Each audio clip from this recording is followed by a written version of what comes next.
Hello guys, good morning. तो आज है 25 अक्टूबर। बात करेंगे 25 अक्टूबर 2023 के मोस्ट इम्पॉर्टेंट करंट अफेयर के क्वेश्चन के बारे में। तो चलते हैं, स्टार्ट करते हैं आज का करंट अफेयर। आज का पहला क्वेश्चन है, पूछा गया है आपसे कि मेडिसिन में 2023 का नोबेल पुरस्कार किसे मिला है। तो ये जो दिया गया है मेडिसिन का जो नोबेल पुरस्कार, ये दिया है कैटलिन कारिको को और डू बिस्मैन को। तो इसका जो आंसर सही है, ऑप्शन नंबर डी सही है। ए और बी दोनों इसके राइट आंसर हैं। तो याद रखें, इसके जो राइट आंसर है ए और बी दोनों सही हैं। तो आज से जो है नोबेल पुरस्कार की घोषणा हो चुकी है, जिसमें मेडिसिन का पहला पुरस्कार दिया गया है। तो याद रखें, इसे कैटलिन कोरिको को दिया गया है, जो कि कैटलिन कोरिको ये हंगरी के हैं और डू बिस्मैन ये यूएसए के हैं। ये जो हैं, इन्हें mRNA से कोविड-19 वेरिएंट टीके को विकसित करने के लिए इसे दिया गया है, इन दोनों जो लोगों को। और वर्ष 2022 का चिकित्सा का नोबेल पुरस्कार पूछे तो वो शांति पावो को दिया गया है। जो 2022 का दिया गया है वो शांतो पावो को दिया गया है, और जो 2023 का चिकित्सा का नोबेल दिया गया है वो कैटलिना कोरिको जो कि हंगरी के हैं और डू बिस्मैन जो कि यूएसए के हैं, इन्हें दिया गया है। बात करते हैं नोबेल पुरस्कार। ये जो स्वीडिश वैज्ञानिक अल्फ्रेड नोबेल की याद में 1901 से दिया जाता है, और ये नोबेल पुरस्कार जो है 6 क्षेत्रों से में दिया जाता है। मेडिसिन के क्षेत्र में, और फिजिक्स के क्षेत्र में, केमिस्ट्री के क्षेत्र में, लिटरेचर के क्षेत्र में, इकोनॉमिक्स के क्षेत्र में और पीस जो शांति के क्षेत्र में। याद रखें, जो इकोनॉमिक का जो दिया जाता है, इकोनॉमिक ये अर्थशास्त्र का, इसे जो दिया जाने लगा है 1968 से दिया जाने लगा। और जो पीस जो है शांति का जो नोबेल पुरस्कार है, ये नॉर्वे की राजधानी ओस्लो में दिया जाता है, याद रखें। और जो बाकी है स्वीडन में दिए जाते हैं, स्वीडन में। तो ये बात करते हैं नोबेल पुरस्कार की।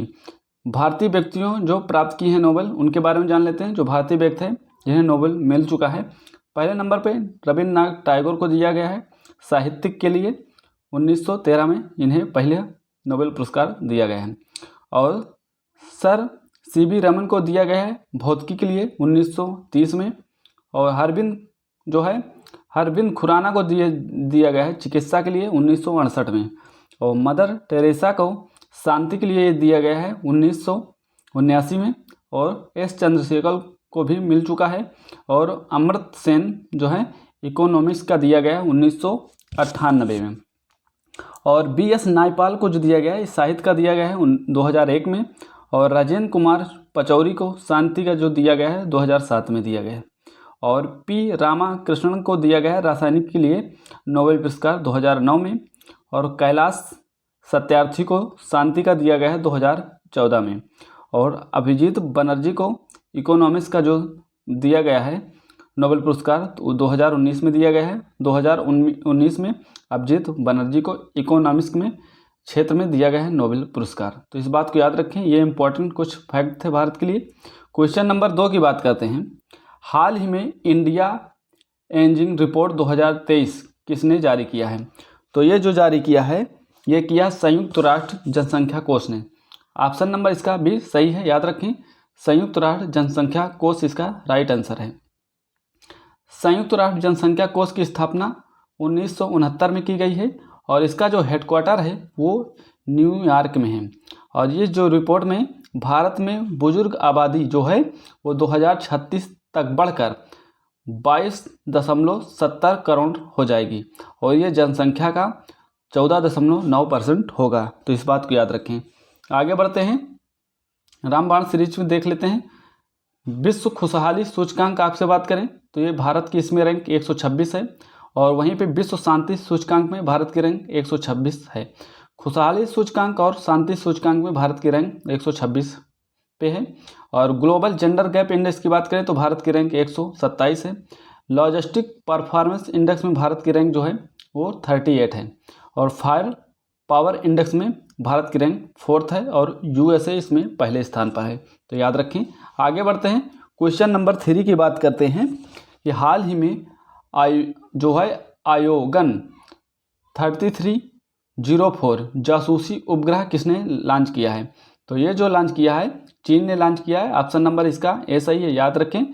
जो है यागोगन 3304 जासूसी उपग्रह ये चीन ने लॉन्च किया है, तो याद रखें। ये जो है आफेक जासूसी उपग्रह है जो कि इजराइल का है, याद रखें, इजराइल का है। और ये जो है आदित्य 11 मिशन जो है, आदित्य 11 मिशन की बात करते हैं। आदित्य 11 जो मिशन है वो PSLV C-57 द्वारा के रॉकेट द्वारा भेजा गया है। और ये जो लॉन्च हुआ है 2 सितंबर 2023 को इसको लॉन्च किया गया है। और इसके जो रॉकेट का नाम है PSLV C-57 है। और PSLV C-56 से सिंगापुर के 7 उपग्रहों को लॉन्च किया गया है, तो ये भी बात याद रखेंगे। आपसे पूछेगा सिंगापुर के जो उपग्रह लॉन्च किए गए हैं किस रॉकेट से, तो PSLV C-56 द्वारा। और आदित्य 11 PSLV C-57 द्वारा लॉन्च किया गया है। PSLV C-55 के द्वारा ये लॉन्च किए गए टेलोस 2 लूमे लाइट उपग्रह जो कि सिंगापुर के हैं, इन्हें लॉन्च किया गया है। और PSLV F-12 की बात करें तो इससे जो लॉन्च किया गया है NVS-01 लॉन्च किया गया है जो कि 23 मई को लॉन्च किया गया है। और जो है SSLV D2 इससे जो लॉन्च किए गए हैं वो E0S-07 लॉन्च किया गया है। और जानुस फर्स्ट को लॉन्च किया गया है और आज़ादी सेट उपग्रह को लॉन्च किया गया है, तो इससे SSLV D2 से लॉन्च किया गया है।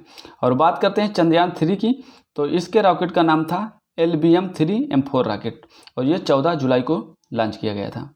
तो ये इंपॉर्टेंट फैक्ट थे, याद रखना। क्वेश्चन नंबर 4 की बात करते हैं। हाल ही में ICC, BCCI और यूनिसेफ ने CR-304 गुड पहल कहाँ लॉन्च किया है, तो ये जो लॉन्च किया गया है इसे लॉन्च किया है गुजरात ने। ऑप्शन नंबर इसका भी सही है, याद रखें, गुजरात इसका राइट आंसर है। गुजरात में लॉन्च किया गया है। बात करते हैं गुजरात के नरेंद्र मोदी स्टेडियम में इसे लॉन्च किया गया है। और इसका जो उद्देश्य होगा लैंगिक समानता स्थापित करना। वह 1000 बच्चों को 8 ऑनलाइन एजुकेशन मॉडल जारी किया जाएगा इसमें। और ये 3 भाषाएं इसमें होंगी, हिंदी होगी, अंग्रेजी और गुजराती, ये 3 भाषाएं इसमें होंगी, तो याद रखें। कुछ इंपॉर्टेंट पॉइंट की बात कर लेते हैं। ICC क्रिकेट वर्ल्ड कप 2023 का शुभांकर आपसे पूछे क्या था, तो ये क्रिप्टोवर्स था। चाक परियोजना जो है यह शिक्षा गुणवत्ता को बढ़ाने के लिए चालू की गई है। यह परियोजना छत्तीसगढ़ के द्वारा चालू की गई है। एशियन गेम्स में भारतीय महिला क्रिकेट टीम ने गोल्ड मेडल जीता है, किसे हराकर आपसे पूछे तो श्रीलंका को हराकर। और 19वें एशियाई खेल में पहला पदक जो दिलाया गया भारत के लिए वो निशानेबाजी में लाया गया है, तो याद रखें। क्वेश्चन नंबर 5 की बात करते हैं। नौसेना स्टाफ के उप प्रमुख कौन बने हैं?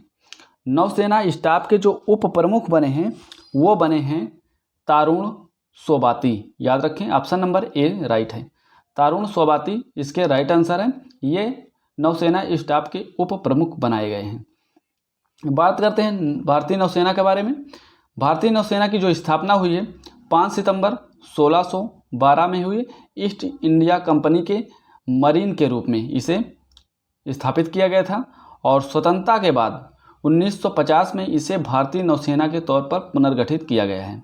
बात करते हैं इसके आदर्श वाक्य की। इसका आदर्श वाक्य जो है वो है सम नो वर्णः, याद रखें। और नौसेना दिवस जो मनाया जाता है वो 4 दिसंबर को मनाया जाता है।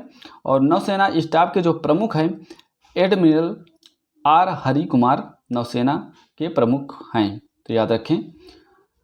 रक्षा बलों के कुछ प्रमुख हैं, जैसे CDS पूछें तो आप ये जो वर्तमान में है अनिल चौहान है जो कि सेकंड है, याद रखें।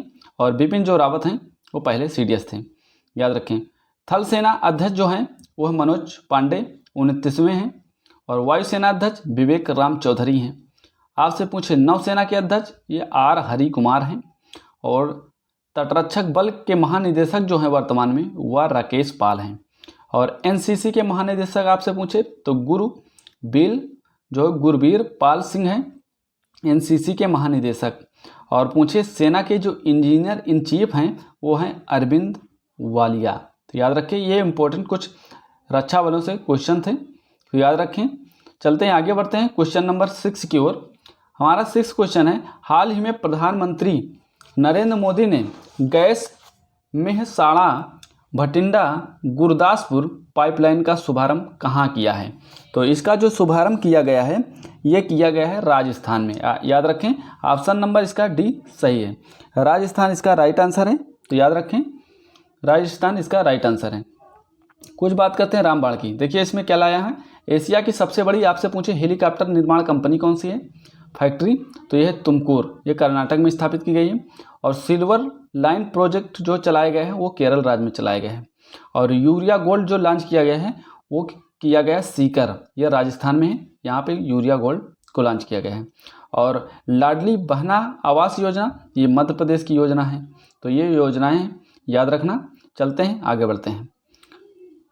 जो 5वां वर्ल्ड कॉफ़ी कांग्रेस सम्मेलन हुआ है वो बेंगलुरु में हुआ है, याद रखें, एक्सपो। और इसके जो ब्रांड एम्बेसडर बनाए गए हैं रोहन बोपन्ना इसके ब्रांड एम्बेसडर थे। आपसे पूछे ब्राज़ील में जो कॉफ़ी के बागान हैं उन्हें क्या कहते हैं? उन्हें फैजेंडा नाम से जानते हैं। और काफ़ी बंदरगाह जो है वो सेंटोस बंदरगाह है जो कि ब्राज़ील में है, याद रखें, पूछता है परीक्षा में। जो काफ़ी बंदरगाह कौन है? वो सेंटोस बंदरगाह है। और काफ़ी के जो है ब्राज़ील में काफ़ी के बागान को क्या बोलते हैं? फैजेंडा बोलते हैं। भारत में काफ़ी की जो शुरुआत हुई वो कहाँ से हुई? वो हुई बाबा बुदन की पहाड़ी से, याद रखें। भारत में जो कॉफ़ी की शुरुआत हुई है वो बाबा बुदन की पहाड़ी से हुई है जो कि कर्नाटक राज्य में स्थित है। तो ये रहे कुछ इंपॉर्टेंट फैक्ट, याद रखना। क्वेश्चन नंबर 7 की बात करते हैं। हाल ही में देश के पहले सोलर रूफ साइकिलिंग ट्रैक का उद्घाटन कहाँ किया गया? आपसे पूछा है कि देश के पहले सोलर रूफ साइकिलिंग ट्रैक का उद्घाटन कहाँ किया गया है? तो इसका जो उद्घाटन किया गया है हैदराबाद में किया गया है। ऑप्शन नंबर इसका बी राइट है, हैदराबाद इसका सही आंसर है। तो याद रखें, साइकिलिंग ट्रैक की जो छत पर 16,000 सौर पैनल लगाए गए हैं और ये जो है 16 मेगावाट बिजली उत्पादन देने वाली है। तो याद रखें इस बात को, ये इंपॉर्टेंट फैक्ट थे इससे। ये सोलर पैक है, याद रखें, सोलर रूफ छत। तो याद रखें। रामबाण में देख लेते हैं। आपसे पूछा गया 24x7 सौर ऊर्जा संचालित गांव कौन सा है? तो ये मोढेरा गांव है जो कि गुजरात राज्य में स्थित है। पहली सौर सिटी आपसे पूछे तो ये सांची है, सांची पहली सौर सिटी है जो कि मध्य प्रदेश में है। ये भारत का पहला यूनिटी मॉल आपसे पूछे तो ये उज्जैन में खोला गया है, ये भी मध्य प्रदेश में है। भारत का पहला यूनिटी मॉल यही उज्जैन में खोला गया है, मध्य प्रदेश राज्य में स्थित है। और पहली सौर सिटी जो है वो सांची है, ये भी मध्य प्रदेश में है, याद रखेंगे। भारत की पहली पॉड टैक्सी सेवा आपसे पूछे ये कहाँ शुरू की गई? ये यूपी में शुरू की गई, भारत की पहली पॉड टैक्सी सेवा। इस बात को याद रखेंगे, ठीक है, इंपॉर्टेंट क्वेश्चन है। और गाइज अभी तक चैनल को सब्सक्राइब नहीं किए तो चैनल को सब्सक्राइब करके बेल आइकन को जरूर प्रेस कर लें और अपने सभी दोस्तों तक इस वीडियो को शेयर करें, ठीक है। और वीडियो को एक बार लाइक कर दें, सभी लोग वीडियो को लाइक करें और वीडियो कैसी लग रही है कमेंट में बताइए, ठीक है। तो क्वेश्चन नंबर 8 की बात करते हैं। हाल ही में जो थिरेके स्कूलिल अभियान कहाँ प्रारंभ किया गया है? जो थिरेके स्कूलिल अभियान प्रारंभ किया गया है, ये जो प्रारंभ किया गया है ये केरल राज्य में प्रारंभ किया गया है, याद रखें। ऑप्शन नंबर इसका सी राइट है, केरल इसका सही आंसर है, याद रखेंगे।